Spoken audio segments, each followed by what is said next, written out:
So you want to learn about cryptocurrency but not sure where to start from? This is a great video to start from. So without further ado, I'm not going to even start with the introduction. Let's just skip straight into the business. So as a beginning, let's begin with, obviously, cryptocurrency. What is cryptocurrency? Cryptocurrency is a digital currency whose exchange on the decentralized system, like blockchain. So what is blockchain? You probably heard that term before. Let me try to oversimplify what is blockchain. Blockchain is a ledger of transaction that's being distributed among a network of computers, that each one of them making sure that each transaction is verified and recorded and being distributed all the time to the same network. So if you want to oversimplify it, let's go to the example of how decentralized banking is working. When you log into your bank account, you can see how much money you deposited and on what did you spend it on. So you have a list of transaction of money going out and list of transaction of money going in. That's basically the ledger of your bank account. Now, on the blockchain, this ledger of transaction is not just for your account, but for whoever's using the blockchain and exchanging money. So for example, if someone wants to buy Bitcoin on the blockchain, he's buying it from a different account. Someone had Bitcoin and sold them either the whole Bitcoin or portion of the Bitcoin, depending on the transaction. And every time it happens, when someone's either buying cryptocurrency, selling cryptocurrency, or even exchanging cryptocurrency by cryptocurrency or buying an NFT, every time a transaction happens on the blockchain, it's being recorded and distributed among the network of computer. And that way, it's always being verified because everybody has the same ledger of transaction, and that way they'll be able to verify all the transactions were correct. The people who's maintaining the system and making sure that the blockchain is keep working are the networks of computer. Each computer is called a node, and each time they're participating in writing transaction and distributing that ledger among the network, they're getting rewarded by cryptocurrency, and that's called crypto mining. So what is crypto mining? Who are the crypto miners? So as I mentioned, crypto miners are the nodes on each network, each blockchain. They're maintaining the network. And what are they doing? They're doing what's called today proof of work. And what does it mean? They take in their computer, they're using their own graphic video or a processor, usually graphic video. They either have one or several graphic videos, like 5, 6, 7, 8 of them. When you have more than one graphic video on a computer, they start calling it mining rig. Because the more video cards you have on that computer, the more power harvesting cryptocurrency you'll have. So when you have a mining rig, but you can even start with your own computer. If you have a desktop and you have a strong video card, you can even start crypto mining today. I have a link in the description below to an app that you can download to your computer and start harvesting crypto. But take in consideration, it's very, very energy consuming, and you might want to check, you do your own research about if it does or does not hurt your video card. I'm running my crypto mining on my own computer. I have this video card on my computer. It's not the best video card that out there, but you know what? I decided, why not making money off of it? I've been crypto mining with my own computer for several months. I think at least 3 months. So far, thank God, nothing happened. I just took the glass barricade, to give it more airflow. And I read online that as long as you give enough airflow to the video card, you're probably going to be fine. That's why if you look online and find mining rigs, you always see that they're like open computer, that the video card is just laying like on a bracket. That's how usually a mining rig looks like. Back to the subject. Let's talk about DeFi. So DeFi, or decentralized finance. The DeFi system is based on the same technology as the blockchain. It's just we're talking about a decentralized exchange. These exchanges are allowing you to either purchase cryptocurrency on them, or exchange cryptocurrency on them, or sell crypto or even NFTs nowadays. The way they are working on these decentralized exchange, you're not engaging with either a broker or any bank or any financial institution. When you want to exchange cryptocurrency on a decentralized system, you basically taking the coins you already purchased, the crypto you already purchased, and either exchange it or buy more. You can use fiat money, let's say dollar, euros, gold. You can't use fiat money directly with the decentralized finance. And that's why the stablecoin was created. The stablecoin created in order for you to exchange your actual fiat money to cryptocurrency that it's attached, the value of it is attached directly to the US dollar. Currently, we have several stable coins. I listed them right here, and you can easily convert them from the centralized exchange to the decentralized and feeding the liquidity pool with the stable coin. If you want to learn more about stablecoin, I'm going to make additional video that going into more depth about what's the implication of stablecoin regarding the future of the decentralized finance. You have to go through some kind of a centralized gate in order to exchange your coin, your fiat coin, to actual cryptocurrency, and that way you'll be able to exchange the coin. The good thing about the decentralized exchange, they're also giving you the option to stake your money, to put your money in liquidity pools, yield farm pools, all kind of other tools that you can earn interest in return for putting your money in these pools. So let's talk about Bitcoin. What is Bitcoin? You probably heard about Bitcoin so much, I don't even need to talk about it, but I'm just going to touch base about it a little bit in case you live under a rock or you never heard about it. Bitcoin. Bitcoin is the first digital currency that was invented on the blockchain in order to start propelling the decentralized finance system. Bitcoin was created in 2009 by Satoshi Nakamoto. Nobody knows who that person is, but we know his name, so is he anonymous? And there's a lot of conspiracy theories about if he's still alive, if he's not alive. You know what? It doesn't really matter. He basically created the decentralized finance, open code, so other people will be able to develop more decentralized system, just like the Ethereum network that most of the NFTs and the other ERC20 tokens are based on. I mentioned another terminology that I'm going to touch about later. ERC20 token. Gas fees. What are gas fees? So as I mentioned, every time you want to write a transaction on the blockchain, you have to use the miners, the crypto miners. And how do the crypto miners getting paid?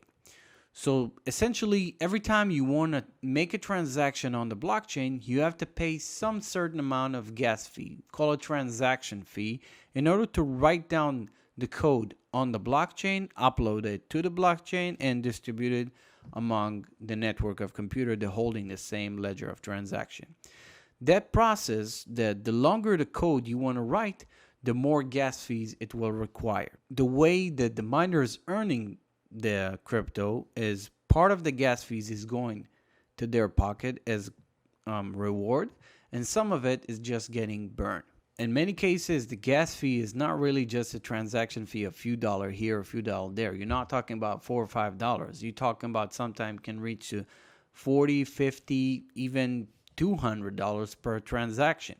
So if you want to know exactly how to calculate the amount of gas fees that's going to cost you to make a transaction or to make several transactions, if you want to know when is the best time to make an exchange at the times that the network is not so congested, I suggest check out the video I just made about gas fees. So what is a smart contract? Till this very day, we had a smart home, smart speaker, smartphone, and now we have a smart contract. So what is a smart contract? As you can hear from its own terminology, it's self-executed contract. What does it mean? It's a contract that's been written in code and deployed into the blockchain. So every time you want to engage with that contract, you're basically signing some kind of a digital signature by employing the amount of money required by the contract, and then in exchange you either get cryptocurrency or an NFT. Most of the smart contracts are written like ERC dash something, some number. The ERC stands for Ethereum Request for Comment, meaning that's why it's a smart contract. You're not engaging with some kind of a mediator, you're engaging directly with a smart contract. If you want to buy an NFT, you have to do it through a smart contract. If you want to buy a token, ERC20 token, you're going to do it through a smart contract. And when you're buying through a smart contract, you have to use cryptocurrency because it's all registered on a decentralized finance, meaning it's nothing going through a bank. You have to purchase the coins through a centralized finance like KuCoin, Coinbase, any out of these centralized exchange, and then you'll be able to exchange your cryptocurrency to whatever smart contract you choose to engage with. But the only way to engage, the point is, the only way to engage with a smart contract is using cryptocurrency. You can't use fiat money to engage with a smart contract. Let's talk about staking. So before we begin about diving into what is staking, let me just explain what I just touched base a little bit earlier.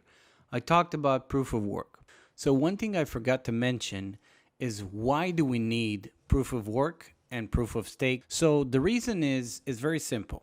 When Satoshi Nakamoto came up with the idea of blockchain or decentralized finance, he basically saw that the problem that we currently have with centralized banking, if you put the power in the hands of one entity, it might gonna try to rig it and use it for its own benefit. And that's why the idea of decentralized finance came alive. And what does that mean exactly? As I mentioned, the blockchain itself as a technology is spreading a ledger of transaction among all the people holding the same ledger. But the way the transactions are written need to have some kind of an agreement among a group that writing the transaction. That agreement is called consensus. And the way that you get the consensus among the users of the network is by either proof of work, meaning each user that wants to write new transaction on the block is giving some kind of a puzzle, a mathematical puzzle. That's the cryptography is coming in handy. And in order to solve these puzzles, you take very strong computers and use them in order to solve the mathematical problem.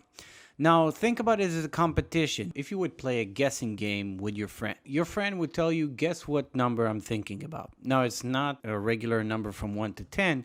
It's like much more complex number. Hexadecimal number.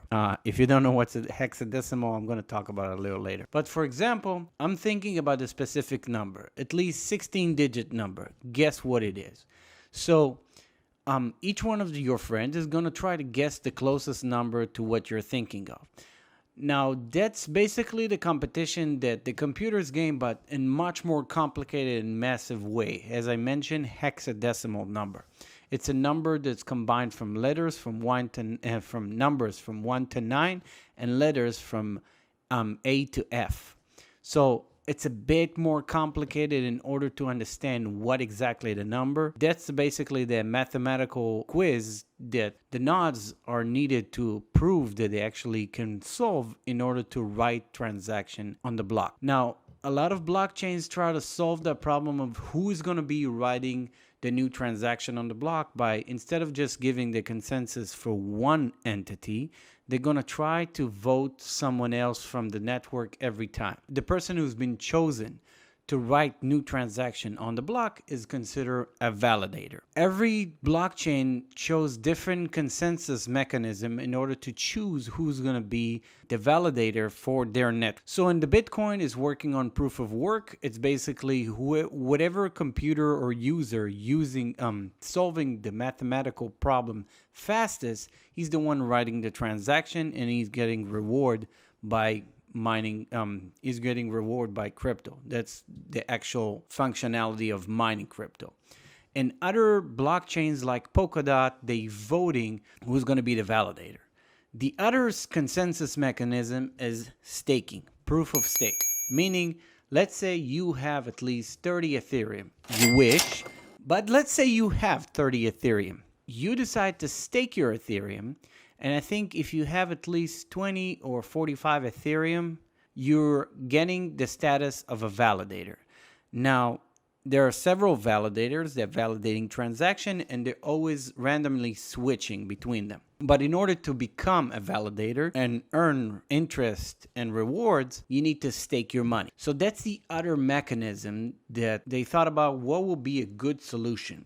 If people actually put some skin in the game and say, I'm locking my money in the staking pool in order to get the status of writing new transactions. They know that first, they still getting interest on the money they are staking in the staking pool.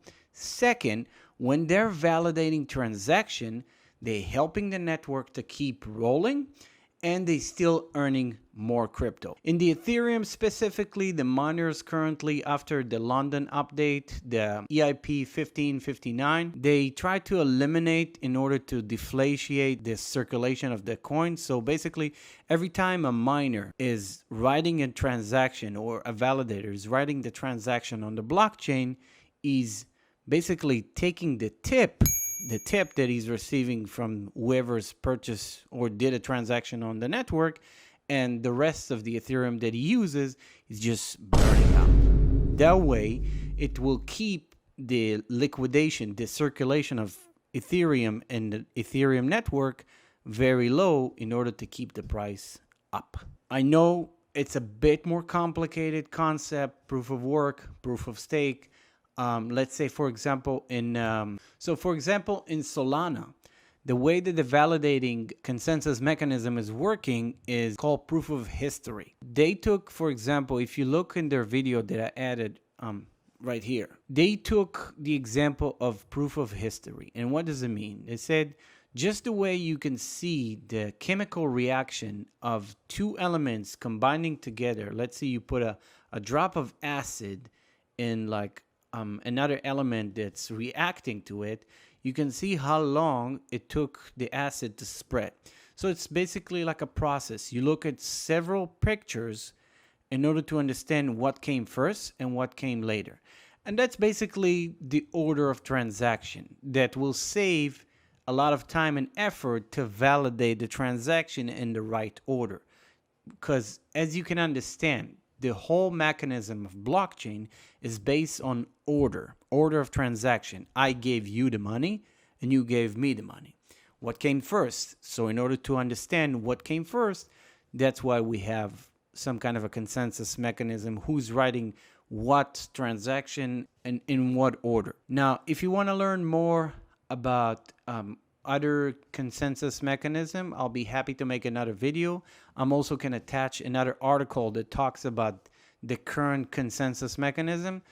My honest opinion, I believe that we will get to a point that there will be one or two, maybe three major blockchain that will dominate the market, and the rest is just going to follow up. It's not going to be as complicated. It's going to save a lot of money for a lot of people. Because honestly, most of the transactions that have been recorded on the blockchain right now, if you want to buy NFTs, crypto, you're going to have to pay some kind of a transaction fee. That's the gas fees. I talked about it in this video that talked about gas fees. But all these gas fees are basically what's making the system very sluggish. Meaning if you want to trade, if you want to buy, if you want to make any transaction on that network, you're going to have to pay some hefty fees in order to do everything. If we want to make this system actual functional for day-by-day users, if you want to go to the gas station, to the convenience store, to Walmart, to buy something with crypto, you have to make it cheaper and faster. Right now it is fairly fast, a lot faster than the banks, but the problem is it's not cheap. If we'll be able to make it cheap and fast, we'll get there. If you want to learn how to stake, I'm going to talk about it in more depth in this video. How to stake Ethereum, how to stake any crypto. If there's any specific, I'm going to try to go first with the most popular cryptocurrencies that people are looking to stake. And then if you have a specific request, you're not sure how to stake your crypto in a specific staking pool or one of these liquidity farm decentralized market, I'm more than happy to make another video dedicated just for that subject. Digital wallet. What are digital wallets? So after all these terminology I dropped in front of you, like decentralized finance, NFT, cryptocurrency, blockchain, you probably ask yourself, okay, cut the bullshit. Let's get to business. How do I actually buy cryptocurrency? So there's two options. You can either go to the centralized exchange like Coinbase and purchase the crypto and say, okay, this is mine. Well, technically it is yours. Nobody's going to take it away from you, maybe. But if you want the actual cryptocurrency to be on the blockchain, meaning to use the actual technology, because when you're buying it from Coinbase, it's not on the blockchain. It's in their centralized exchange, meaning if someone is breaking into the system, their system, and wiping off all of the accounts, your money's gone.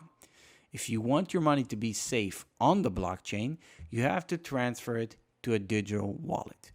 And not just that, if you want to engage with actual decentralized exchange, you have to use your digital wallet to connect it to the exchange. So the digital wallet is basically your access code, your access gate, your username in order to exchange or in order to engage with smart contracts, with decentralized finance system exchanges. And if you want to stake your money, you have to move your money from the centralized to the digital wallet to the staking pool.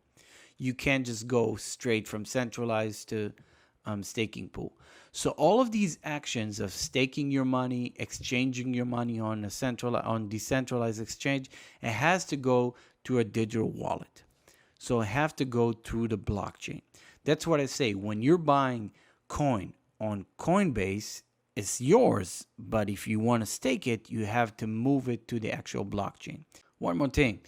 There are several kinds of digital wallets. There are hot wallets and cold wallets. If you want to know the difference between a hot wallet and a cold wallet and how to use them, check out this video that I made, the comparing wallets to wallets. NFTs. What is NFT? The definition of NFT is a non-fungible token. Okay, but what does exactly means? Non-fungible, if you think about it, is something that you can't really put a price tag. It can be a piece of art, it can be jewelry, antique, for example. Anything you can imagine that there is no actual price tag from the manufacturer on that. So it's determined by how much people are willing to pay for it. That's the definition, I think, the best definition of a non-fungible. If you add the word token to it, it basically means it's a smart contract that live on the blockchain. Now, this is all I'm going to say about NFT right now. If you want to dive more into what is NFT, how to use an NFT, how to buy an NFT, how to sell an NFT, or what is the future of NFT, in my opinion, I suggest check out the video I made about it. So what is the ERC20 token and how is it different than ERC720 token? If you equivalent to something that's outside of the digital world, you would say the ERC20 token are fungible token and ERC720 token are non-fungible. And let's go dive into it. Fungible token is something that's created on a multiple level. And one thing I can think about as fungible token, something that's been printed every day in the United States. Can you guess what it is? Let me give you a hint. Yep, the whole mighty US dollar. So in short, ERC20 token are basically the same kind of coin that's been replicated many times. ERC721 tokens are basically the non-fungible token. They're not the same kind of token as ERC20 because in ERC721, each token is individually unique to its own, not like the ERC20 that is the same replica of the same token. So that's it. If you still have any questions, something you're not sure about, something you're not clear about, please feel free to leave me a comment below and I will respond to you. you can message me, direct message me. I'm available via email. I'm here and I'm listening. If there's any other terminology I missed, something I didn't talk about, and you feel like you still want me to explain it in more down-to-earth language, please feel free to contact me and I'll try to create that kind of a video for you. If this video helped you, please, all I'm asking is just give me a thumbs up. I'd gladly appreciate it. If you want to watch more videos about cryptocurrency, NFTs, and I'm going to make videos about the metaverse, please consider subscribing to this channel. I would gladly appreciate it, and I'm sure you would appreciate it too.